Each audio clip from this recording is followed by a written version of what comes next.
Yo, what's good, people? My name is Silvastone. I'm a producer, artist, songwriter, businessman, and all-rounded human being. We go back and forth, back and forth. It's too contagious. Been loose for ages. How long can we? I was born in Croydon. Lived in Croydon most of my life. However, I traveled and lived in a place called Sierra Leone. That's in West Africa, for those who don't understand. The diamond land, And I went to school there, and that was an interesting time of my life because all I knew was England. I knew coming home, switching on the lights, going to the toilets, flushing the toilet, to going to a place where sometimes the lights wouldn't come on, or, there wouldn't be running water. However, I lived in a fantastic house. House was huge, amazing, but these little amenities weren't there all the time. So it actually changed my view on life at the age of 10. However, going to Sierra Leone was probably the best thing that ever happened to me, because I went from a place that I knew, UK, England, and went to a place I didn't know. And that was scary. That was fearful. I was like, oh my gosh, what is this? I didn't have a lot of toys in Sierra Leone, which is crazy. I think I only had like a Game Boy and some other little toys, but my parents weren't really into toys. But what I did have was a piano. And that piano was literally my best friend. So I used to go to church and listen to the hymns at church, and I'd come home and I'd try and play the hymns. I'd be like, right, okay, what was that hymn that was, that they played in church? And that's how like my musical ear started being developed. And I had a headmistress, who saw my talent when I was in school in Sierra Leone. And she realized, this boy actually really needs to do music. She told my dad. And my dad was like, okay. But she actually could see a talent. She used to let me come out of class, and play the keyboard. And that was probably the first investment someone made into my musical career, And it was a small school, very independent school in Sierra Leone. We didn't have much. There was not much there. However, what was there was enough for me to see that this is what I loved. So after like having time and playing keyboards in school and stuff like that, I thought to myself, I really want to do music. I love music. And fast forward a few years after school, there was a time when we had there was a civil war in Sierra Leone. So there was a coup, and we literally had to flee the country because of what was happening. I had to leave from Freetown by road and get all the way to a place called Conakry, Guinea, which is a neighboring country. And that was one of the scariest times of my life. Hearing gunshots, hearing, bombs and stuff like that, and being able to get to safety. And from there, I flew back to the UK with my dad and continued my schooling over here. So I went to a school called St. Andrews in Croydon. And again, my parents didn't really understand music. So when I wanted to do music as my GCSE, they were like, no, do art. But I can't even draw. Like, I'm rubbish at drawing. So I used to go into the music hall and literally play the keyboard with, kids that were doing music GCSE, but I wasn't even doing it. And I always remember thinking, oh man, I wish I was doing it, because I could actually play by ear by that time. So when I got, after some time, my sister, she knew a pastor who needed a keyboardist in church. So I was like, you know what? I really want to play keyboard. I love music. I'm going to do it. And I used to play keyboard in my church. That was like one of the best things for me because it trained my ear even more to listen to keys, to listen to rhythms, to accompany music that I've never heard before, you know, with chords and, you know, musicality around it. And I think that's what kind of started my music production ear, because I was like, okay, wow, this is, you know, I've never heard this song, but I think this chord goes with it and that chord goes with it. And then before you knew it, I was playing my own version of a song that, you know, I'd never heard. So that's how I like my ear started becoming more and more developed. And then it got to a point where after school, I went to college and I redid some GCSEs because I was rubbish at GCSEs. However, and that was at Causden College. Then I went to Croydon College and I was like, nah, I've got to do something I love. So I did performing arts, which had music in it. And it was quite an interesting course. However, by that time, I had a keyboard, I had a computer in the house, and I had Cakewalk and Fruity Loops, and my brother used to kind of like show me how to make music. And I used to go to college and then I'll be showing my tutor, oh, this is what I've done. And he wouldn't even understand, how did you do that? Because we were learning things so old, so, you know, irrelevant at the time. I guess, you know, he was teaching us more things about, you know, more of like reel to reel and things like that, which is amazing. And I love that sound. However, at the time, things were becoming digital and we were moving forward. So I just felt, well, I ain't got no reel to reel in my house. I haven't got this big old desk. However, everything that you're playing me back on your 2-inch tape, I'm playing you back on my little cassette tape that I've recorded in my house from the computer that I've made music from. So we're getting to the same destination, just using different routes. However, my teacher didn't understand that. So, you know, I left Croydon College and then I started, I was thinking of going to university, but I always thought to myself, I don't really feel that university is going to help what I want to do, because I know what I want to do, but I'm expecting someone to tell me what to do. So I had to make the bold decision as a child, as a youngest, not to go to university. And obviously, son of African parents, they really want me to go to university. They want me to, you know, be there. However, I had to make that strong decision and say, you know what, I can feel my calling and it's not to go to uni. What I realized when I started working in these small jobs, I was saving up money and I decided to buy equipment and built a little recording studio in my house. So having my old computer, my old keyboard, and I bought a microphone, a sound card, and then I just realized, you know what, this is what I love. And then a friend of mine who I was recording actually paid me the first time for recording, and I thought, okay, this is actually it. I'm actually being paid for what I love. So I took that first money and gave it to my mum. I was like, look, I've got a little bit of money from music. It's not much, but it's £50. Just to kind of get her off my back from, why didn't you go to uni? Now look what you're doing.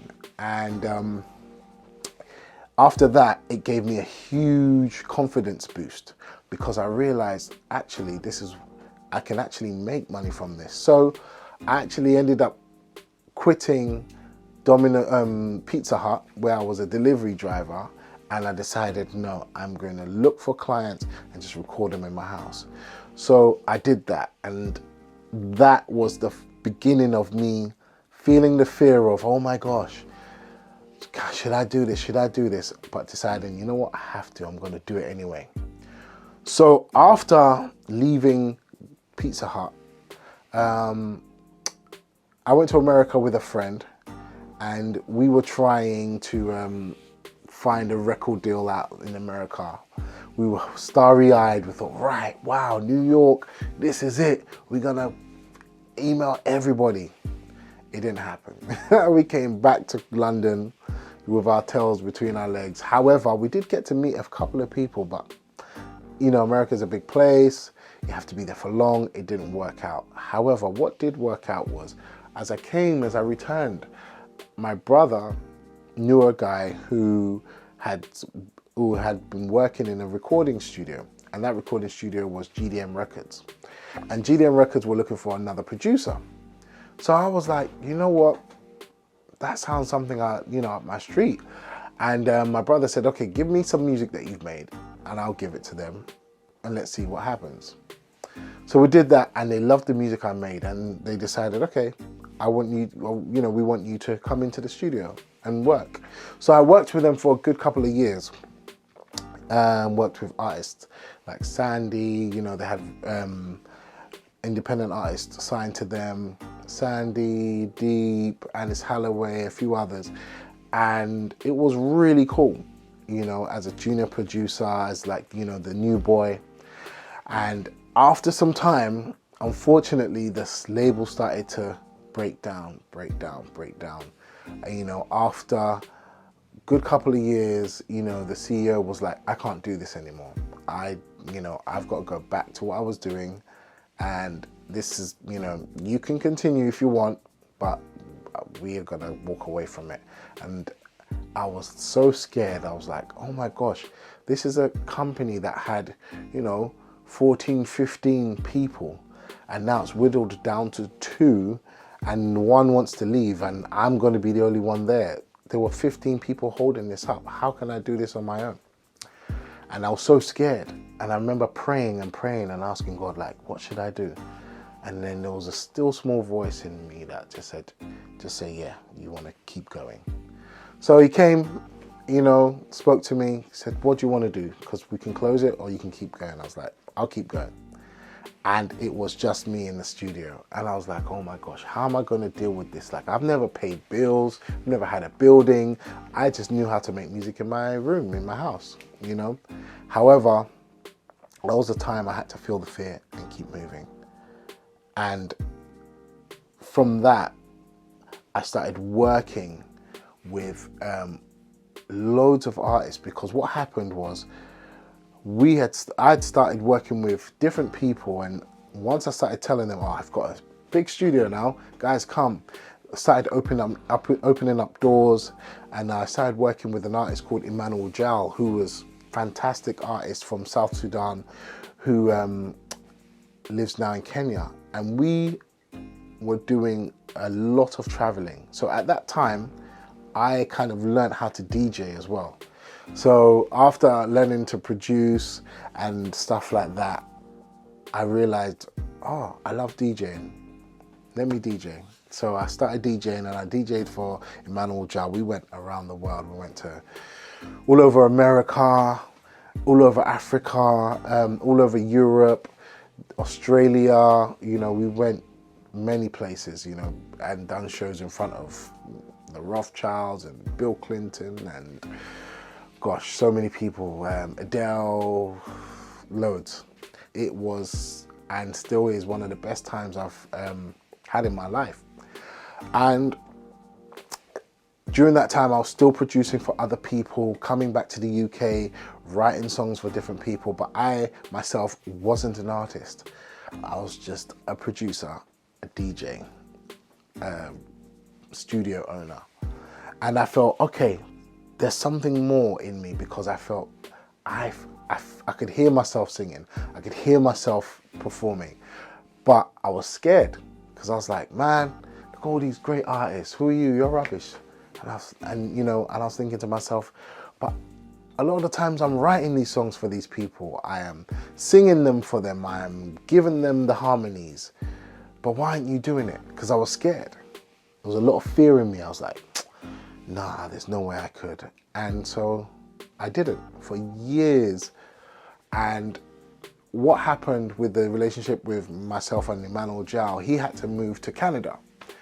So when he moved to Canada, my primary source of income, doing shows, being the MD of the band, being the go-to guy, literally moved to another part of the world where I wasn't. So I was like, gosh, I'm gonna have to figure this out. So at that time, I just, I was evaluating, and I thought to myself, this is a time to start writing and producing your own songs. And so I did. I just started writing a song. The first song I did was called Only Human, and then I did another song called Dancer. And I never forget, after recording those songs and having the show, I was so scared. I was so scared to do my first show. It was literally an open mic, and I wanted an artist I'd collaborated with to come and sing with me. However, he was like, I can't do it right now. You know, he's a big artist. He didn't have time. So I never forget thinking, oh my gosh, I've got to go up on stage on my own. I'm scared. I'll never forget. You know, I had a DJ there and literally he played the song and he played it at the wrong speed. It was crazy. It was just like, however, I had to feel the fear. That fear was real inside me, but I just had to do it anyway. So after that, I got to a stage where I started changing my writing, and I was able to write 3 incredible EPs called Transitions, Levels, and Affirmation. And since then, my life as a musician has been amazing. I've been able to travel as Silvastone the artist. I also have an education company, White Heart in Education and White Heart Studios, where we mentor kids through music to give back. So for me, my whole journey has literally been amazing for me, and I feel it's a great time to be giving back, to be blessing others, and to be showing the world what more we can do. I think resilience is one. Consistency will make you successful in your career. Also, just having being true to yourself. You know, a lot of people are not, you know, sometimes as artists, we're not as true to ourselves because we just think it's ours and it must be great. But sometimes the song is rubbish. You know, sometimes it doesn't sound good. You know, don't be too hard on yourself, and don't be too proud to hear, you know, constructive criticism. I think the first steps are investing in yourself. You have to sacrifice a few things. You might have to sacrifice a few parties, clothes, whatever you feel that you love that you can't do without. You might have to do without it for a little bit. My gosh, you need internet.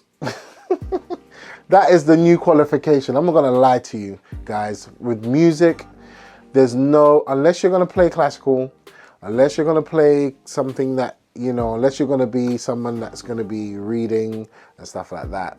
If you want to do music from your heart and your soul, man, and you don't know where to start, just start looking on the internet. I'm telling you, you'll get inspired, you'll get taught, you will learn tricks of the trade that people have had hidden and kept secret for years right in front of you. You know, you'll be like, why does his bass sound so amazing? Why does that song sound so cool? You can type it in on the internet. Just be like, okay, wow, okay, so if I've got this program, which I already do, and I have that bass and I already do, so I just need to turn that knob. Like literally, it will educate you. Spend time and educate yourself. That's it. You know, you have to go into this thing not looking at money. Money is important, and money is, like, I had to change my relationship with money. Before I was like, oh my gosh, where's my money, where's my money? I'm not like that anymore. I've realized that I chase the good feelings I get from it. And obviously it's important to get your house in order and to be very, you know, business savvy, 100%, that's what I've learned as well. However, how much money you can make is up to you. You can make millions and millions and millions from music, you know, or you can, and you know, you've seen many musicians make millions, but they're not happy. And you've seen musicians that are just gigging, making a couple of hundred, and they're happy. That's what you should look for. Look for what makes you happy. Look for what makes you content. Look for what makes you, you know, whole as a person. And then the money will come.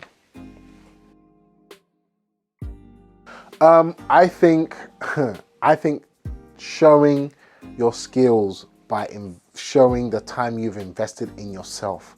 So what does that mean? If you're saying, I am a fantastic singer and you haven't got one song, I'm going to be like, well, I'm going to have to do all the work for you, you know? So you have to invest in yourself. You have to, the qualities are that you have to have created your own music. It is so easy, you know? You can make your music with your mobile phone. You can literally sing into it.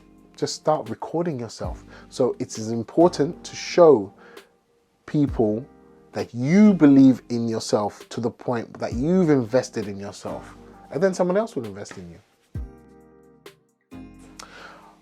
Royalties are sweet and great if you get them right. You know, you can have a long-term career. I think the main thing is knowing that you're doing something that you love forever. You know, as a musician, you know, when I look at people like, I don't know, like your Tom Joneses and I don't know, Elton Johns or Aretha Franklin's, I never saw these guys saying I'm retiring. Never heard it, because they love what they do. You know, I always hear them dying in the job that they've got.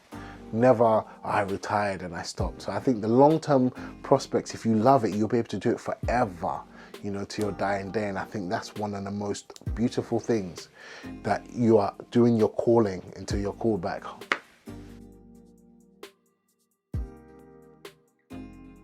Oh my gosh, free as a bird.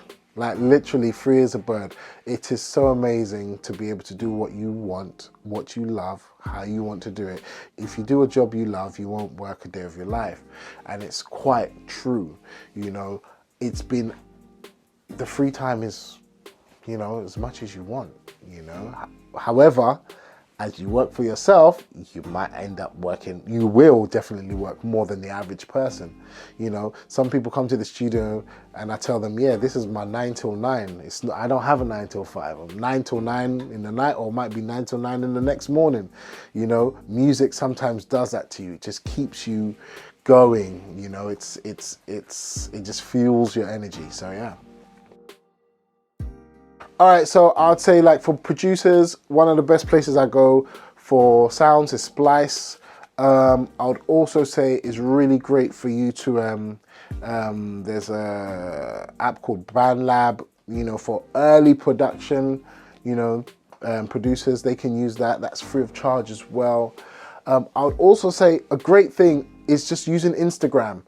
Literally message every person that you like, that you feel, you know what, I would really love to help work, or, you know, work on your stuff, or just shadow you or anything. Just literally, Instagram has made everything, the world, so much smaller. So just get onto Instagram and make sure you message all the artists that you actually enjoy, that you love, you know, that you want to kind of be a part of, or you want, or even that you're just influenced by. It's really important. And then I would also say, last but not least, I'd say get yourself on TikTok. That is the future. You know, that's where all the new music is, and also it's great for networking. I think the best thing you can do now, especially in this time, is to network and to, you know, producers find singers, singers find producers, producers find musicians. You know, literally it's a network out there, and that is the best place for you to do it.